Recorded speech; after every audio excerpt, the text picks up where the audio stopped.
नमस्कार दोस्तों, मैं हाजिर हूं झारखंड के प्रमुख समाचार पत्रों में छपी झारखंड के 24 जिलों की चुनिंदा बड़ी खबरों के साथ। जानिए आज की तमाम बड़ी खबरें जो आपके लिए जानना बेहद जरूरी है। चाहे बात हो मैया सम्मान योजना की, पीएम और अबुआ आवास की, या फिर राशन कार्ड और पेंशन जैसी योजनाओं की।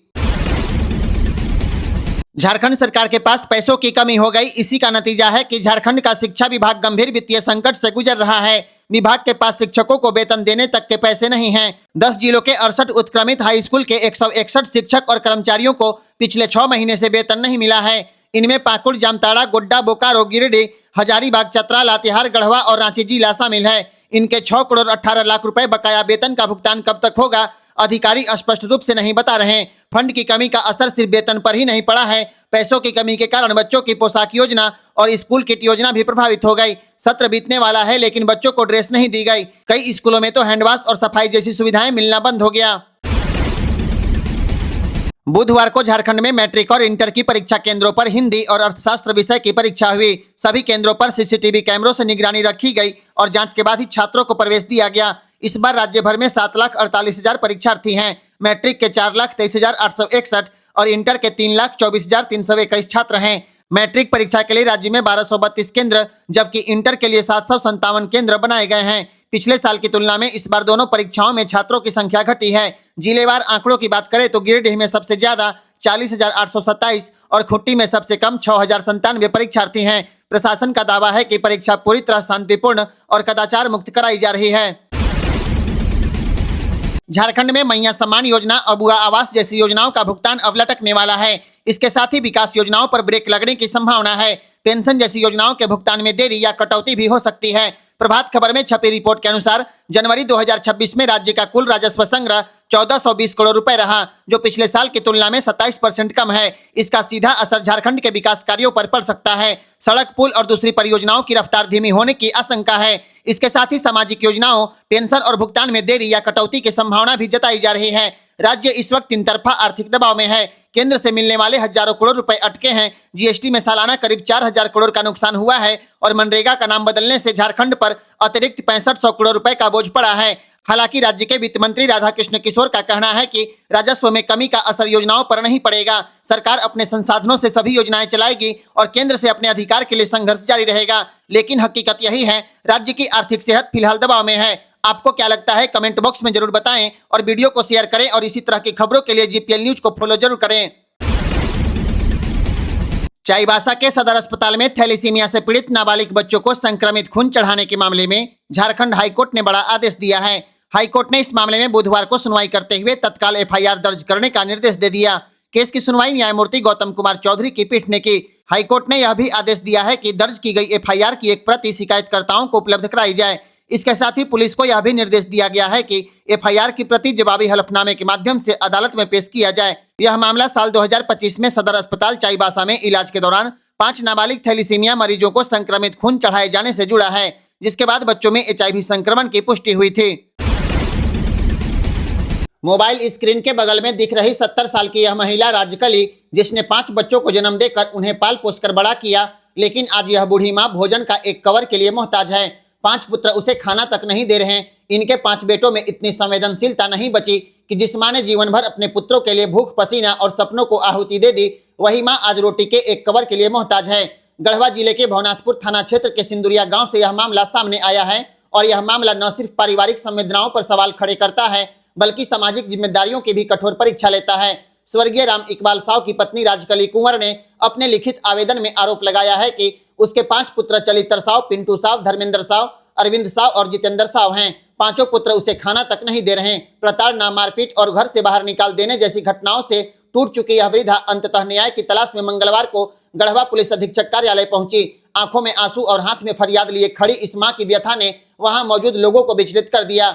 एसपी कार्यालय में तैनात पीएलभी ने मामले की गंभीरता को समझते हुए वृद्धा को जिला विधिक सेवा प्राधिकार यानी डालसा गढ़वा की सचिव निभा रंजन लकड़ा के समक्ष प्रस्तुत किया। सचिव ने मानवीय दृष्टिकोण को अपनाते हुए तत्काल वृद्धा को श्री बंशीधर नगर की स्थित वृद्धा आश्रम में सुरक्षित आश्रय दिलवाया ताकि उसे भोजन, देखभाल और सम्मानजनक जीवन मिल सके। इतना ही नहीं, डालसा सचिव ने मामले में सख्त रुख अपनाते हुए वृद्धा के सभी पुत्रों को नोटिस जारी किया है और जवाब तलब किया है। यह कार्रवाई उन पुत्रों के लिए स्पष्ट संदेश है जो माता पिता को बोझ समझने लगे हैं। यह मामला केवल एक मां की पीड़ा नहीं बल्कि उस सामाजिक सच का आईना है जहां संस्कारों की बातें करने वाला समाज कई बार अपने ही स्वजन को बेसहारा छोड़ देता है। कानून ने भले ही बुजुर्गों के अधिकार को सुरक्षित किए हों, लेकिन सवाल यही है क्या रिश्तों को निभाने के लिए भी अब नोटिस की जरूरत पड़ेगी। दुबई में गिरिडीह और हजारीबाग जिले के जिन मजदूरों के फंसे होने की सूचना मिली थी वे सभी मजदूर सुरक्षित हैं। झारखंड के स्वास्थ्य मंत्री डॉक्टर इरफान अंसारी ने बताया है कि दुबई में मौजूद सहयोगियों के माध्यम से मजदूरों से संपर्क स्थापित कर लिया गया और उनकी हर संभव मदद की जा रही है। डॉक्टर अंसारी ने कहा है कि इस मामले को लेकर वे मुख्यमंत्री हेमंत सोरेन के लगातार संपर्क में हैं और 1-2 दिनों के भीतर सभी मजदूरों को सकुशल झारखंड वापस लाने की प्रक्रिया पूरी कर ली जाएगी। उन्होंने मजदूरों के परिजनों से अपील की है कि वे घबराएं नहीं, उनके बच्चे पूरी तरह सुरक्षित हैं। ठीक है, तुम लोग बंदा कब से बनाया है वहाँ? हम लोग 3 महीना किसी को हो गया देता, किसी एकदम 200 देता, किसी महीना 100 रुपया देता, इस तरह दे रहा है, सैलरी नहीं दे रहा बराबर से। और इसके पास काम नहीं है, कॉन्ट्रैक्टर है, इसका काम भी खत्म हो गया। बोलता है और केबल में लेटता है, उधर बोलता है जितने दिन आप काम कर लेगा उतने आपको हाजिरी देगा, और जिस दिन काम नहीं है मैं पैसा नहीं देगा, इस तरह बोलता है। तुम लोग क्यों चले गए वहाँ पर यार? तुम झारखंड के होगे तुम लोग।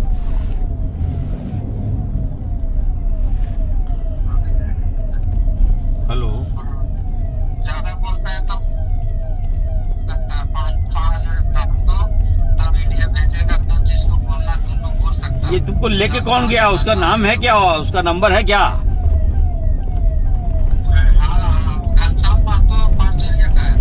घनश्याम महतो, उसका नंबर हमको भेजो। अभी वो कहाँ पर है?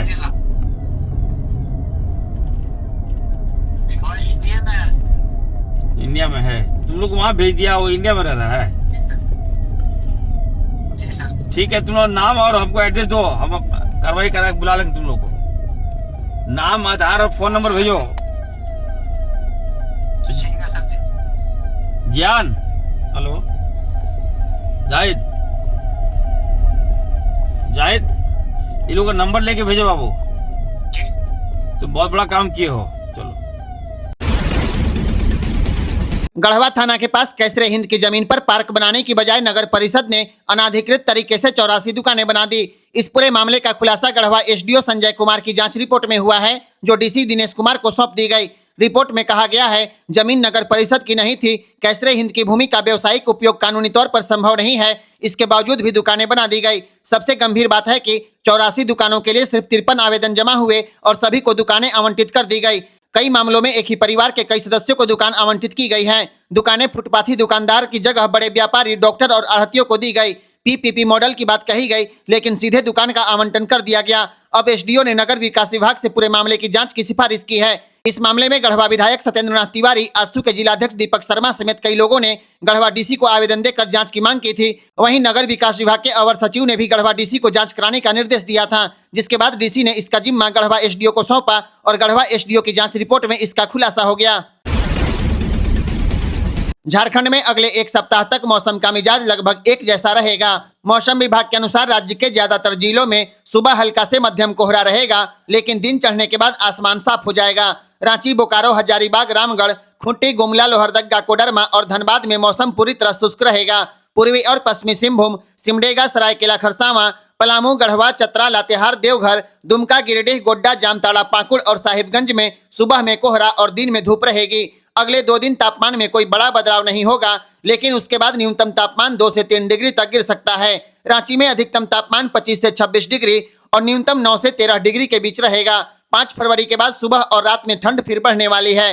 फिलहाल 9 फरवरी तक किसी तरह का मौसम विभाग ने अलर्ट जारी नहीं किया है। रांची के रिम्स में इलाज कराने वालों के लिए बड़ी खबर है। अब रिम्स की ओपीडी में रजिस्ट्रेशन शुल्क 5 रुपए से बढ़ाकर 10 रुपए कर दिया गया। यह फैसला रिम्स शासी परिषद की 64वीं बैठक में लिया गया। पहले ओपीडी फीस 20 रुपए करने का प्रस्ताव था, लेकिन विरोध के बाद सदर अस्पताल की तर्ज पर 10 रुपए पर सहमति बनी। इसके साथ ही अस्पताल विस्तार को लेकर कई बड़े निर्णय लिए गए। कैंपस 3 में नया ओपीडी आईपीडी कॉम्प्लेक्स बनेगा। 50 बेड का सुपर स्पेशलिटी यूनिट तैयार होगी। पुरानी बिल्डिंग को तोड़कर नया भवन बनाया जाएगा। काम पूरा होने के बाद कैंपस 3 को 500 बेड का सुपर स्पेशलिटी अस्पताल घोषित किया जाएगा। मतलब फीस थोड़ी बढ़ी है, लेकिन भविष्य में इलाज की सुविधाएं काफी बेहतर होगी। रांची और आसपास के रेलवे यात्रियों के लिए अच्छी खबर है। धनबाद भोपाल एक्सप्रेस का मार्ग बदला जाएगा। इस ट्रेन के लिए चंद्रपुरा, बोकारो थर्मल, रांची रोड, पतरातू, खलारी, लातेहार, डाल्टनगंज होते हुए भोपाल जाने का मार्ग प्रस्तावित है, लेकिन अब इसका मार्ग बदलकर टोरी, लोहरदगा, रांची, मेसरा और बरकाकाना किए जाने की मांग को मध्य रेलवे ने स्वीकार कर लिया है।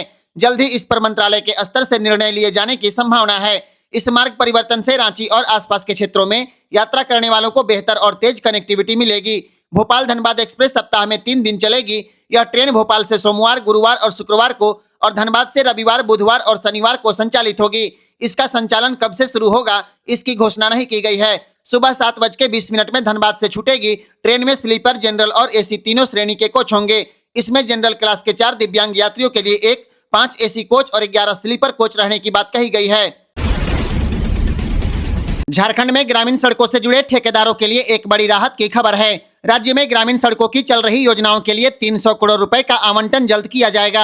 यह राशि अनुपूरक बजट से ग्रामीण कार्य विभाग को मिली है, जिसे पुरानी और चल रही योजनाओं पर खर्च किया जाएगा। बताया जा रहा है कि कई प्रमंडलों में पैसों की कमी के कारण सड़क निर्माण का काम रुक गया था। काम तो हुआ, लेकिन भुगतान नहीं होने से ठेकेदार परेशान थे। अब 300 करोड़ रुपए मिलने से प्रमंडलों को जरूरत के अनुसार राशि दी जाएगी। इससे बंद पड़ी योजनाएं दोबारा शुरू होगी और ग्रामीण इलाकों में सड़क निर्माण को रफ्तार मिलेगी। यानी ग्रामीण सड़कों के काम जल्द ही फिर से शुरू होने की उम्मीद है। रेल बजट 2026-27 में झारखंड को अमृत भारत ट्रेन और रांची रेलवे स्टेशन का मेगा अपग्रेड की सौगात मिली है। रेल मंत्री ने बताया है कि झारखंड में 2 नई अमृत भारत ट्रेन शुरू होगी। इनमें से एक ट्रेन धनबाद से कोयम्बटूर के बीच चलाई जाएगी, जिससे लंबी दूरी के यात्रियों को सीधा फायदा मिलेगा। वहीं दूसरे ट्रेन की घोषणा बहुत जल्द की जाएगी। रांची स्टेशन को देश का यूनिक और अत्याधुनिक स्टेशन बनाया जाएगा। स्टेशन पर 1000 कार पार्किंग की सुविधा, चौड़ा कॉन्कोर्स, नॉर्थ और साउथ गेट को जोड़ने वाली एयरपोर्ट जैसी व्यवस्था तैयार की जा रही है। यात्री एक गेट से एंट्री करेंगे और दूसरे गेट से बाहर निकलेंगे। केंद्र सरकार ने राज्य के लिए रेल बजट में 7,536 करोड़ रुपए का प्रावधान किया है, जो 2009 से 2014 के मुकाबले 16 गुना ज्यादा है। कुल मिलाकर रेल बजट से झारखंड की रफ्तार तेज होने वाली है।